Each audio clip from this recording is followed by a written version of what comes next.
Hello guys, എല്ലാവർക്കും ചെമ്പനീർ പൂവ് പുത്തൻ പ്രൊമോ വിശേഷങ്ങളിലേക്ക് സ്വാഗതം.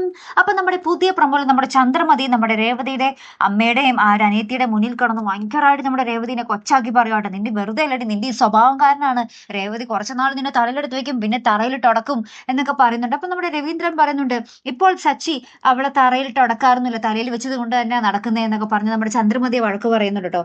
അതിനുശേഷം നമ്മുടെ രേവതിയുടെ അമ്മയും അനിയത്തിയും ഭയങ്കര സങ്കടപ്പെട്ടാട്ടോ ആ വീട്ടിൽ നിന്ന് ഇറങ്ങുന്നത്. രേവതിയും ഭയങ്കരമായിട്ട് കരയുന്നുണ്ട്. അപ്പൊ ഇവര് തിരികെ ഇറങ്ങുന്ന സമയത്ത് നമ്മുടെ സച്ചി വരുന്നുണ്ട്. അപ്പൊ സച്ചി ആണെങ്കിൽ ഇവരുടെ മുഖത്തേക്ക് ഒരു നോക്ക് പോലും നോക്കാതെ ഇങ്ങനെ വീട്ടിനുള്ളിലേക്ക് കയറി പോകാട്ടോ. ഇതും കൂടി കാണുമ്പോൾ നമ്മുടെ രേവതിയുടെ അമ്മയ്ക്കും അനിയത്തിക്കും ഭയങ്കരമായിട്ട് സങ്കടപ്പെട്ട് ഭയങ്കരമായിട്ട് ആ ഒരു വീടിന് പുറത്ത് നിന്ന് കരയുന്ന ഒരു ദൃശ്യങ്ങൾ തന്നെയാട്ടോ കൂട്ടുകാരെ നമുക്ക് കാണുവാൻ സാധിക്കുന്നത്. എന്തായാലും നമുക്ക് നോക്കാം ഇവരുടെ പിണക്കവും പരിഭവവും ഒക്കെ എവിടം വരെ പോകും അല്ലെ. നമ്മുടെ സച്ചിയും രേവതിയും ഒരുമിച്ച് നിൽക്കുന്നത് കാണാനാണ് നമുക്ക് പ്രേക്ഷകർക്ക് ഇഷ്ടം അല്ലെ കൂട്ടുകാരെ. എന്തായാലും കാത്തിരുന്ന് തന്നെ കാണാട്ടോ. അപ്പൊ അടുത്തൊരു വീഡിയോ വരുന്നത് വരയ്ക്കും ഗുഡ് ബൈ.